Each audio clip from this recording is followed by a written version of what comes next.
Hallelujah. I am glad to see you again, everybody. And especially my brother, your pastor Tom. Also, our pastor is very special, Pastor Tom. Our Korean member, yes, you know, the Pastor Song, Pastor John, Pastor Kim, all together came here. Our visitor, Pastor Song, Pastor John, Pastor Kim, and Pastor Chong, they are here. We heard about your church in Korea. Your church is getting more revival. In Korea, there is also revival. That's what we are doing. Ito din ang gagawin natin ngayon, revival. Especially message for your kind of preparation for this clothes. And like So, this, nahirapan daw siya. my name is Pretty. Hallelujah. My son is Pretty. Nakita niyo naman, kahit masikip sinuot niya dahil bigay sa kanya. Yeah. So, palakpakan natin ang Panginoon. Hallelujah. Handa natin mga sarili. Especially this time we came here to finalize about the legal legislation to the land and new building. So, kanina, ang pinakapunto talaga na nagpunta dito para i-prepare ang lahat ng pangangailangan dito sa church. Yeah, through this time, your church is legally, officially, is made public to be a good church. So, legal po ang church natin. At kanina po, nagpunta kami sa DIR para i-ano yung mga bayarin sa tax. So, pasalamat tayo sa Panginoon dahil naging maayos po ang simbahan ninyo dito. Amin po? This time I went to make the speech about the fire of Holy Spirit. So, ang ating talakayan ngayon ay patungkol sa the fire of the Holy Spirit. I read the one verse at Matthew chapter 3:11. Basahin po natin ang Matthew chapter 3 verse 11. Wala pala akong nalang ngayon. The Baptist John said like this, I baptize you water for repentance. So, ang sabi dito ni Juan Bautista, mabaptize po kayo sa pamamagitan ng tubig para sa kapatawaran. Hallelujah. But he who is coming after me is mightier than I. Pero, mayroong darating na mas mataas pa kaysa kay Juan Bautista. Sandals I am not worthy to carry. So, sabi ni Juan Bautista, siya nga ay hindi karapat-dapat nagtanggal ng sintas ng sandalyas. Jesus baptizes you the Holy Spirit and use the fire. So, ang darating ay si Jesus. Siya yung mag-baptize sa atin, sa inyo, sa Holy Spirit. Hallelujah. According to the Old Testament and the New Testament, there are three people who received strong fire from God. So, siya yung mag-baptize ng apoy ng banal na Espiritu para sa bawat isa. Amin po? There are three people, Moses, Elias, and Jesus Christ. So, there is, mayroong mga Not Jesus Christ, Peter. Peter. So, mayroong mga taong ginamit dati, si Moses, si Elijah and Peter. In case of Moses, he killed the person and ran away to the desert. So, bago siya ginamit ginamit ng Panginoon si Moses, nakapatay po siya ng tao. Pero after that, lumaya siya at doon siya ginamit ng Panginoon. 40 years passed away. His age is already 80. So, 40 years ang edad ni Moses, simula nang ginamit siya ng Panginoon. Exodus chapter 3 said, Moses taking care of his lambs. And then suddenly one day, he found out some bush in the fire. So, sa Exodus 3 verse 1, si Moses, nagpastol siya ng mga kardero. And then, dumating siya doon sa banal na lugar at nakita niya yung puno na kahoy na nagkaapoy. Hallelujah. The holy mountain, at the holy mountain, Moses meet the angel of the God. So, doon nangyari ito sa Holy Mountain. Yun yung na-meet ni Moses ang anghel ng Panginoon. He heard some voice in the flame of the fire out of the midst of the bush. So, nakita niya, narinig niya ang Moses, no? Doon nagmumula sa puno na nag-aapoy. Hallelujah. So, doon nagsimula ang tunog ng Moses na nagsasalita. Exodus chapter 3 is the first time for Moses to receive the Holy Spirit. So, ang Exodus 3 verse 3 ay ito yung time na dumating ang Holy Spirit sa buhay ni Moses. Only Moses received the Holy Spirit is fire. This is first time for Moses. So, si Moses lamang ang nakatanggap ng banal na Espiritu sa pamamagitan ng apoy. However, second time is Exodus 19. Chapter 19, Moses received a strong fire from the highest God. Then, Pinsan ko yung sa mabasa, Exodus nakita 19, nakita din niya yung apoy Hindi kayo na aakyat kayo sa mula labas. sa taas. Yun ang Espiritu ng Ano may didiyan Panginoon. to? The Mount Sinai was wrapped in smoke because the Lord descended upon it in fire. Sa Mount Sinai, napuno ng usok. No? Kung may apoy, mayroon din usok. So, sa baba, napuno yung usok dahil sa pagkakita ng Panginoon. So, hindi talaga makita ang Diyos na tao dahil spirit siya. Pero nagpapakita siya sa pamamagitan ng apoy at sa usok. And then Hallelujah. the whole mountain came to the greatly. So napuno ang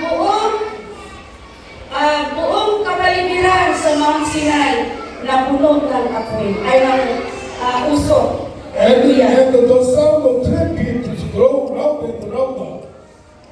So sa chapter 20, Narinig kayo narinig niya ang sound of trumpet, no? Trompeta, na napakalakas, narinig ni Moses. God said to Moses in the thunder, Then, sumagot ang Panginoon kay Moses sa pamamagitan ng kidlat, so, thunder, and kulog, then, kulog, no? Kidlat, kung ilan yun, kulog, yun talaga yung malakas. this time, not only Moses and the other people all together see this situation. So, hindi lang si Moses ang nakakita, hindi lang si Moses ang naka-observe, kundi ang lahat ng mga Israelita sa panahon na yun, nakakita din sila. Na-observe din nila. Maybe some people in your group receive the such of fire and the Holy Spirit. The such of people experience like that. So, minsan din sa isang lugar, kaya dito sa Rome, mayroon dito na nakatanggap ng banal na Espiritu. Hallelujah! Hallelujah. When we sing a song and the prayer and like worship, through like this kind of worship, we can feel, we can know the kasi siyang from itong mga the Holy Spirit. So, habang nag-worship po tayo, kumakanta, so, kapag ka ikaw ay sumasali sa pagkanta, sa pagpupuri sa Panginoon, mapifeel mo ang presence ng Holy Spirit. Hallelujah! Hallelujah. And second name is Elijah.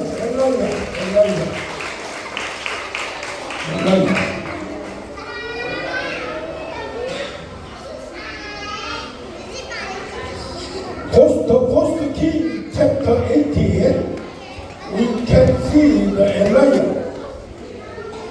So, Wala na ng mga batang First tong King, sa unang hari, bakit mo na chapter 18, verse 16, ito naman ang tungkol kay Elijah. Dunya to. Prophet Elijah. At the time of offering of the oration, Elijah, the prophet, came near and said, O Lord, give us the fire with the Holy Spirit. So, nanalangin si Elijah na, Panginoon, ibigay mo sa amin ang Holy Spirit. Then the fire of the God fell and consumed the burnt offering, and the wood, and the stones, and the dust. Ang slow mo. Then, bumaba ang apoy at yung offering nila, sinunog ng apoy na bumaba mula sa langit. Hallelujah! No? Tinanggap ng Diyos ang offering ng mga tao sa pamamagitan ng pagsunog sa mga offering. So, yung bumaba na apoy, yun po yung fire of Holy Spirit na mula sa Diyos. When all people saw this kind of things, they fell on their face. They said, "The Lord is God. The Lord is God." So, nakita ng mga tao ang pangyayari. Kaya sumigaw sila, "The Lord is God! The Lord is God!" So, ibig sabihin, ang Diyos ay talagang makapangyarihan. Amen! Amen. If we have such an experience inside me, over from the sky, this very strong fire is the Holy Spirit. We have such an experience even tonight. Amen! Hallelujah! No? Amen. Kapag talagang nasa puso yung pag-worship natin, nakikita, napifeel ng Panginoon niya, kaya pinapababa niya ang Holy Spirit para ma-touch tayo. So kung mayroong nangangailangan ng mga kagalingan, mapupulan ka lang, pagkatapos Lalabas kayo pag kayo nagingay dyan. mayroon kang nararamdaman na kagalingan sa iyong katawan. Hallelujah! Everybody, like Moses and Elijah, who received the anointing from the God, can fulfill his mission, is the enthusiastic behavior. So, pareho kay Moses, even makasalanan siya dahil pumatay siya ng tao. No? Pero kapag ang Diyos ang gumamit sa atin, sa bawat isa sa inyo, walang makakahadlang niya, talagang gagamitin kayo ng Panginoon. Amen? Hallelujah! In the New Testament, Acts chapter 2, at the Pentecostal day, a lot of people received this Holy Spirit is the fire. So, sa Acts, chapter 2, verse 1, ito yung araw ng Pentecost. Mag-ingay kayo, lalabas kayo. Pagbaba ng banal na Espiritu sa panahon nila ni Pablo at ni Pedro. They were all together in the one place. And the sound came from the heaven like the rushing of the mighty wind. So, nananalangin silang lahat nananalangin doon sa isang room, sa isang kwarto. Sabay-sabay silang lahat nananalangin at mayroong tunog na dumating mula sa langit. At ang hangin ay napakalakas na umikot sa kanila na puno ang buong bahay. Hallelujah. We can found the yield, strong yield. Strong yield. Yeah. So, pinakamalakas na hangin ang tumating, no? Umikot, puno doon sa isang bahay, o isang kwarto ng bahay. And then and some fire like seeds came on the head of each person. At may dumating na apoy na purmang dila at pumatong sa bawat isa sa kanila na nandoon sa room. Hallelujah. And then they started to speak other tongues like this, Pakaposha, Pakanaba, other language, Hebrew language. At yun po ang nagsasalita po ang bawat sa kanila ng iba't ibang salita. Hallelujah! No? Yun po tinatawag na speaking of tongues. Hallelujah! Every Thursday, every Friday, we continue this kind of prayer. Continuously. 1 hour, 2 hours, 3 hours, 7 hours, like this. So sa kanila daw, ginagawa daw nila bawat Friday, no, mayroon silang gawain ng And tonight we want to start it and practice all together, okay? Hallelujah! Kailangan Strong natin power. practice. We feel strong fire from the heaven. Amen. So, Amen. kung masanay po tayo na tumatawag sa Panginoon sa iba't ibang salita, ang Panginoon ay bababa sa pamamagitan ng anong gusto niya, hangin ba o apoy, ang Panginoon lang po ang nakakaalam at mapuno po ng banal na Espiritu ang bawat isa. Peter received the Holy Spirit is so fire. Chapter 3, he healed a paralyzed person who was sitting every day in the church, temple, in front of church, in the temple. May isang tao na sakitin sa harap ng church o sa harap ng templo. He could not walk, could not jump, could not stand up for 40 years. However, disciple Peter just like he made the correction and he was healed fully, all the body, and he can walk and jump and like that. Amen. Amen. May isang pilay doon sa harap ng simbahan. Hindi nakakalakad simula noong kanyang kapanganakan. Pero nadaanan siya nila Pedro at Peter. Okay. Pedro at sino ba yun? At John at Peter. Si Juan at si Pedro. At kanila pinagaling ang isang pilay. At sa tuwa ng pilay, lumukso siya tumakbo dahil sa pagpupuri niya sa Panginoon. Amen. So, ganun po dapat.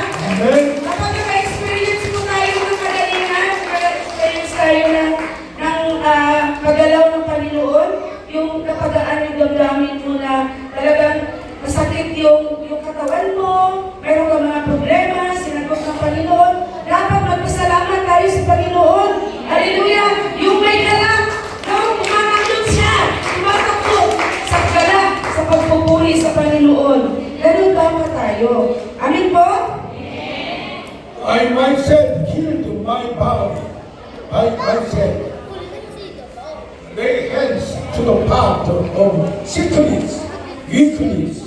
I had a headache like that. Stress and pressure. Everybody can have some stress in the backside of your head. So, even si Pastor Jo, kapag mayroon siya nakita may sakit, pero sa akin kanina, talagang kagabi, ang sakit ng ulo ko. Hindi ako nagsasalita sa kanya na mayroon ako sakit.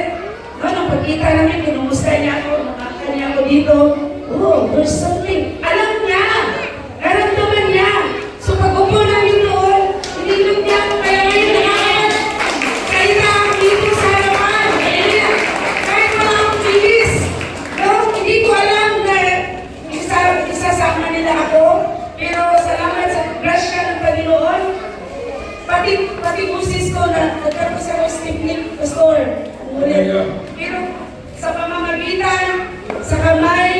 ni Pastor Joe, wala na po yung sakit ng ulo ko at yung stiff neck ko. Hallelujah. So praise God. I am 172 centimeter. My body is over 100 kilogram. So I look fat, yeah? So nakita naman ninyo, malaki siya, di ba? Yeah. No? Such a people, normally speaking, have a heart problem. Mayroon siyang heart problem. Yeah. So huwag kayong pataba. Kasi magkakaroon kayo ng heart problem. Sometimes I can feel some hardness in my heart. Suddenly, in the case, at the time, I put my hand to my heart. And my heart is getting soft and mild. Okay? Amen. I feel my Hallelujah. heart, my head, my Hallelujah. this afternoon, I met the Blanchie. I touched her hand, just like rock. Very hardness, I feel. So, kanina talaga yung sinabi ko sa inyo, isa rin yung sa ginagawa ng Panginoon Diyos sa buhay ni Pastor. Noon daw, kapag may naramdaman siya sa puso niya, liligas lang niya sa sarili niya. Then magkakaroon ng maluwag na pagkakagawin. Sa akin din kanina. Short translation, my first I speak only. Yeah? I lay hand, yeah? Lay hand to keep her head, and this leg also very hard. Yeah? Leg problem. Also this Matigas. very hard. Can speak the fluently. So and 30 minutes, around 30 minutes I touch it, and the fire is getting into your whole body. Amen. Head, neck, other part, shoulders getting mild and soft, this whole body is Ate. covered and this whole face is changing. Okay? Right? Amen. Hallelujah. Ikot na doon. Okay? So, alam niyo, nagawaan niyo yung sinabi ko kanina, sinabi ni Pastor. Yeah. Then we receive the fire and the Holy Spirit. We can experience miracles, healing, or the sudden blessing, or the something like that. Okay? Yeah, amen. Amen. And the strong commission also. We said believe came from Holy Spirit. Amen. Kapag ka, Amen. bababa ang banal na Espiritu talaga maramdaman natin. Amen po? Hallelujah. And then when we receive the Holy Spirit and we go use the Holy Spirit, our intellectual part, my head, can change more smart. Okay? Understand, recognize, and yeah. Kung bababa ang Holy Spirit po, yung mga pag-iisip natin ay magiging aktibo po. Hallelujah. Ephesians chapter 1 verse 17 said, the spirit of wisdom and illumination. Okay? So, ang Spirit ay nagbibigay din ng karunungan. So, kung sino yung kulang sa karunungan, hingi sa Panginoon. Kaya kaya gawin ng Panginoon. When you receive the Holy Spirit and the fire, your children getting more smart and wise. Okay? Ibig ang mga anak natin, magiging matalino. Amen! Hallelujah! When we pray to receive the more Holy Spirit, our mind, my heart, and my head, intellectual part, getting bigger and bigger, so we can fully understand what the Bible says, something like that. Okay? So, kapag mag-pray tayo sa Panginoon, mag-activate ang ating pag-iisip, maging matalino, at ang ating puso maging maayos, maging ang buong katawan natin, mag-mahir, bumalik, then magiging maayos ang ating pamumuhay sa pamamagitan ng tulong. When the Holy Spirit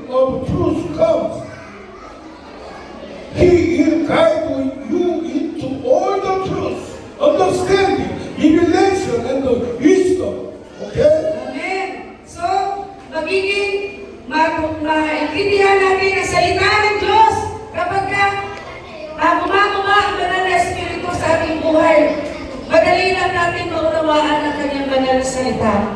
Hallelujah! John chapter 16 verse 8 said, when he comes, Holy Spirit comes, he will, Holy Spirit, convince the world, convince you concerning sin and righteousness and judgment.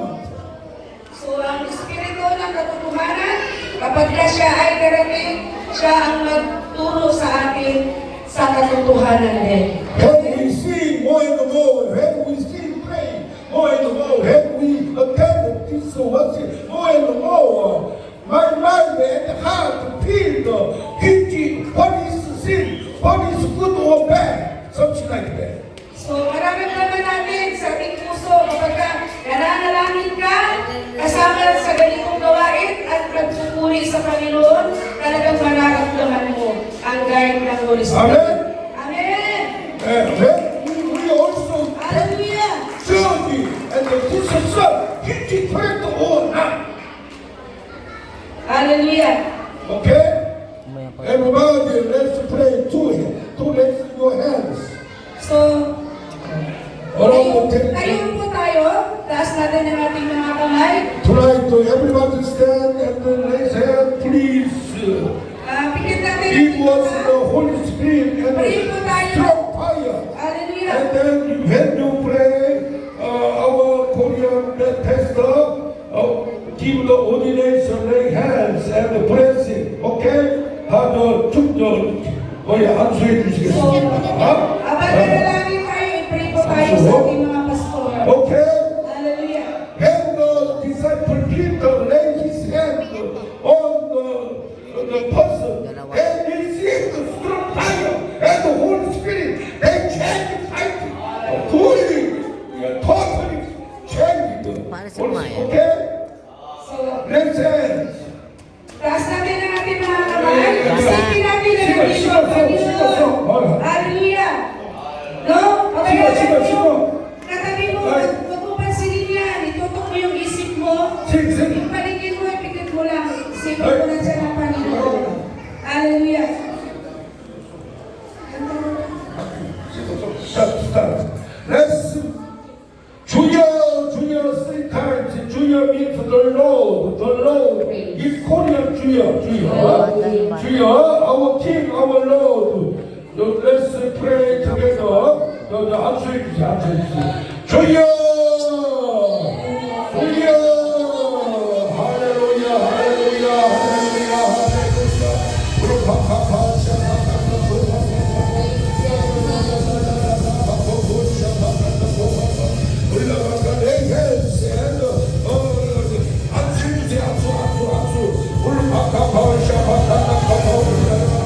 Let you speak out and cry out.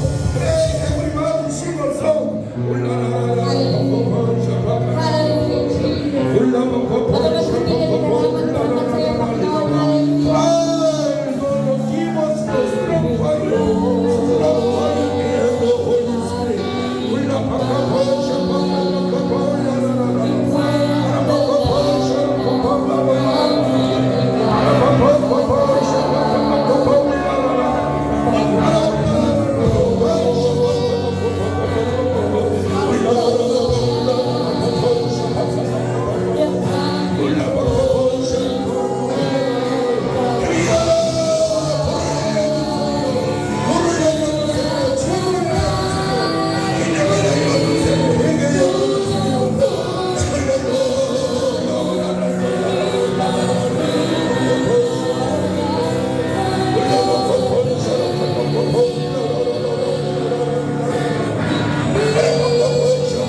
because somebody has some sickness. Yes, After Lord. worship, or Yes, baptized, Jesus. I Let him Yahweh help manifest himself. that to Hallelujah. heal the Hallelujah. person is sick and weak, everybody. Praise God. Okay. Come on, church.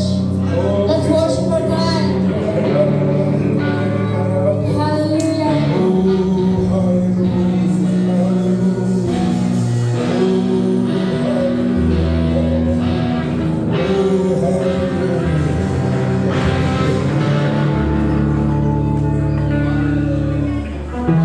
이제 우리 김현철 목사님하고 김현철 목사님,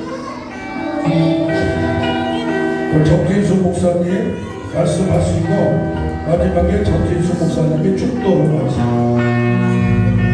네. Si Pastor Alonso, Pastor Sol. Okay. So, ipapakilala po namin si Pastor Song. Pastor Song Hanson. Hallelujah. And Pastor Ate Ginso. Gagalit. Gagalit. Paalisin mo nga to. Paalis mo itong batang to. Alis ka dyan. Kanina ka pa.